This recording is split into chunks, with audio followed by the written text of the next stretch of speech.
What a truly amazing day for all of us. Now, I may not be Canadian, but I got to say I'm quite happy to see that Justin Trudeau has announced his resignation.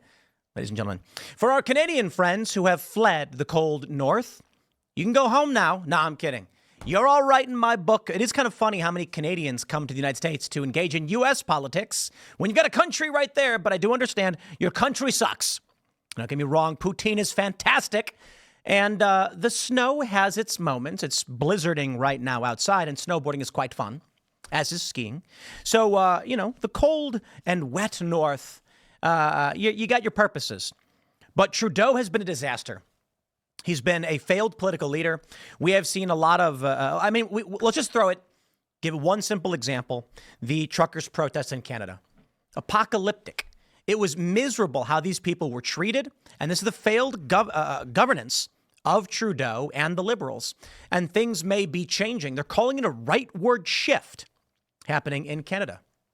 Now, unfortunately for Canada, this means that Trudeau won't be the governor of the great state of Canada.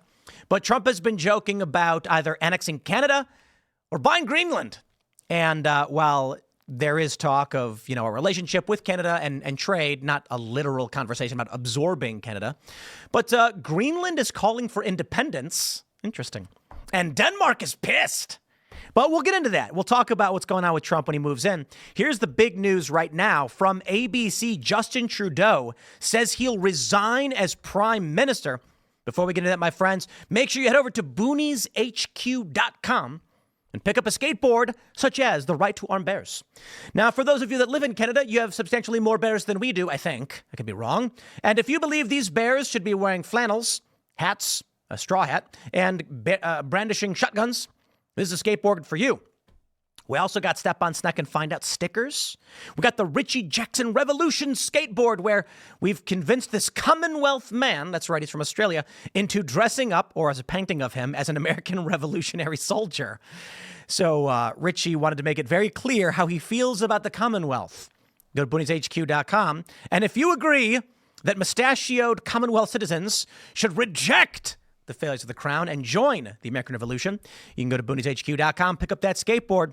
But let's get back to the news. And then we do have a statement, a video. Canadian Prime Minister Justin Trudeau has announced he intends to resign as Liberal Party leader and Prime Minister once a new party leader is determined. Quote, I intend to resign as party leader as Prime Minister after the party selects its next leader through a robust nationwide competitive process. Trudeau will serve as Prime Minister until March 24th. He will then be replaced by a new Liberal Party leader, which basically means things are probably only going to get worse.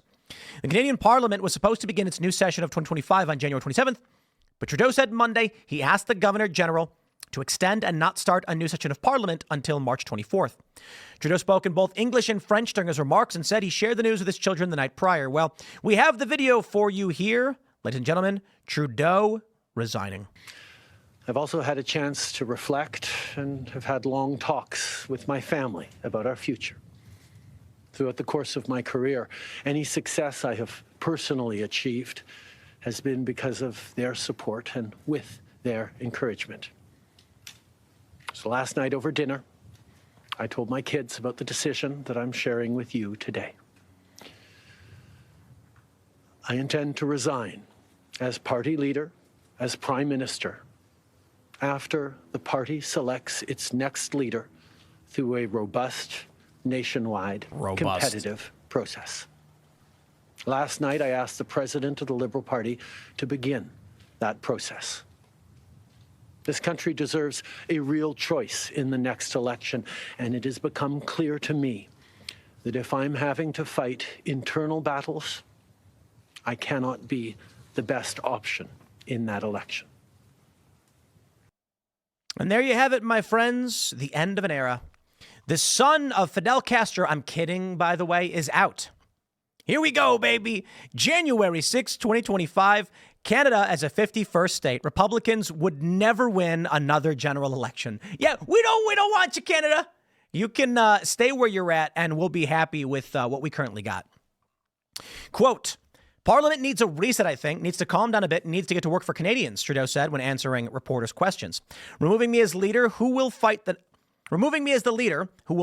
next election for the party, who will fight The next election for the party should decrease the polarization that we have right now. Oddly phrased. The development comes a month after Canada's Deputy Prime Minister and Finance Minister, Chrystia Freeland, resigned from Trudeau's cabinet, a sign of apparent turmoil in his government. Trudeau, 53, the leader of the Liberal Party, began serving as the 23rd Prime Minister of Canada in 2015.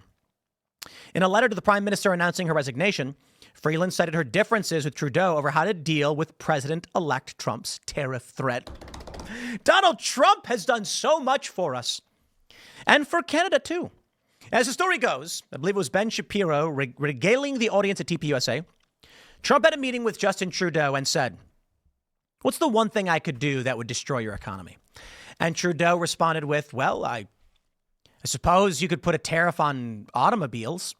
And Trump said, "The first rule in negotiating is you never answer the question, what is the one thing I can do to destroy you? And the second thing is, I am going to put a tariff on your automobiles and I'm going to destroy your economy." It was something like that. And Trudeau was just like, Trump winning. Yeah, I like Donald Trump. I like that he does things like this. We are not the world. We are the United States of America. And I'll put it in a couple different ways for you. You know, Ian Crossland on Timcast IRL says he likes the spreading of American democracy, that people should be forced to live more like we do. And we're all like, whoa. No, they shouldn't.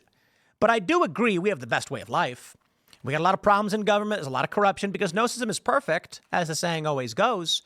But America is the best system of governance we've devised yet.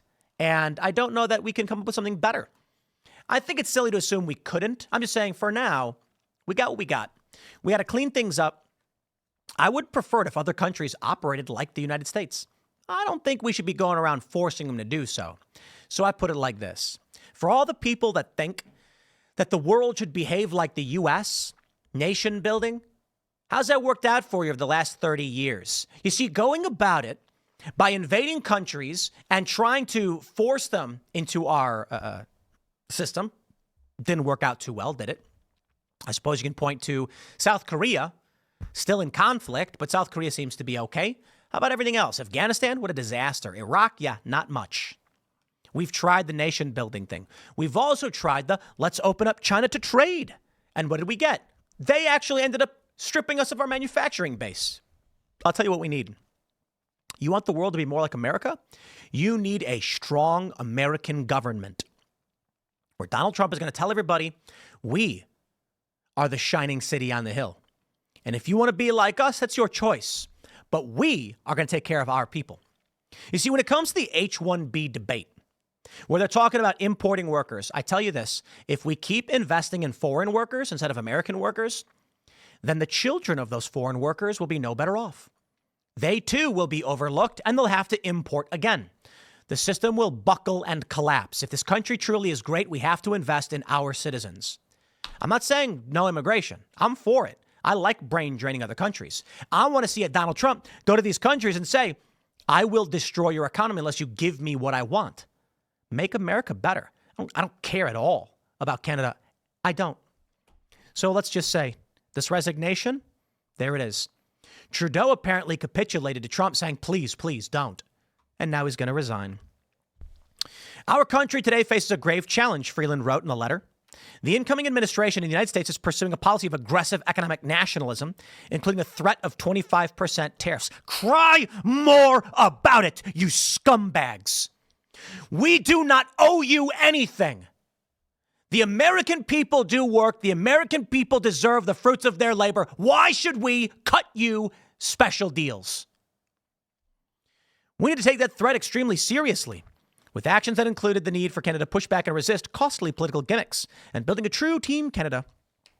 Trump has proposed new tariffs on imports from Canada, the United States' third largest supplier of agricultural products, according to the Department of Agriculture, as well as China and Mexico. Trudeau traveled to Mar-a-Lago last month to meet with Trump, said his conversation was excellent. In a letter last month, Freeland said Trudeau told her he no longer wanted her to serve as finance minister and offered her another position. Upon reflection, I've concluded the only honest, viable path for me is to resign. Good job, Donald Trump. Absolutely incredible. Now, right now, there's talk of Trump saying Governor Trudeau and annexing Canada. No, hold on. Canada is a 51st state. Republicans would never win another general election.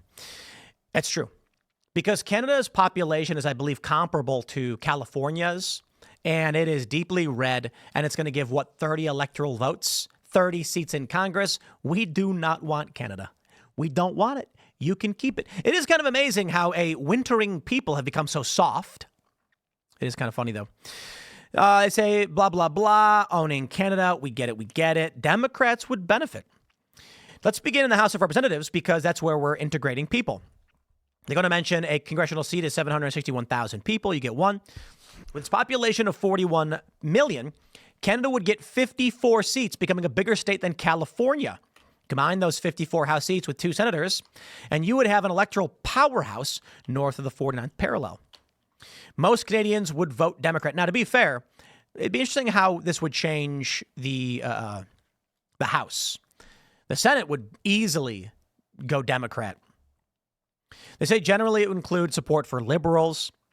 The biggest problem for Trump, blah, blah, blah, united parties. We get it. It's not going to happen. How would Canada alter the Electoral College?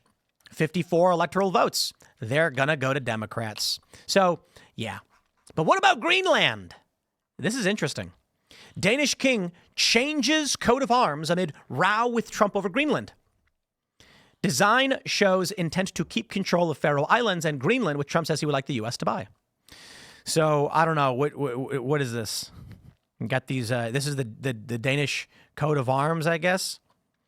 The new design on the right features a large polar bear and ram representing Greenland and the Faroes. Faroes? I don't know. It is pretty interesting. Denmark is pretty small, but they have dominion over Greenland. Isn't that crazy? For 500 years, previous royal coats of arms have featured 3 crowns, the symbols of the Kalmar Union between Denmark, Norway, and Sweden, which was led from Denmark between 1397 and 1523. They were also an important symbol of its neighbor, Sweden. But in the updated version, the crowns have been removed and replaced with a polar bear and ram to symbolize Greenland. Take a look at that. Oh, the crowns, there you go. Well, ladies and gentlemen, I don't know that it's actually going to happen, but it's substantially more likely than Canada. The Hill says Greenland leader calls for independence from Denmark as Trump enters. This is interesting. The Greenlandic people's opportunity for independence has been adopted through the provisions of Self-Government Act, thereby creating a legal basis for how independence can be achieved. A draft constitution for our country has also been prepared. Work has already begun with regard to creating the framework for Greenland as an independent state with the possibilities and provisions of the Self-Government Act. Could this be step 1 in breaking from Denmark so that they may join the United States? I don't know, man. Trump's a visionary. He's got big dreams. And it's in our lifetime that Hawaii and Alaska became states. Not in my lifetime, but there are many people alive today that were children when Hawaii became a state. Isn't that crazy? Barack Obama was born, 2 years after? That's pretty wild. So I don't see a reason why we could not make Greenland part of the United States. In the meantime, Donald Trump doing the Lord's work, getting rid of Justin Trudeau, helping even the Canadians.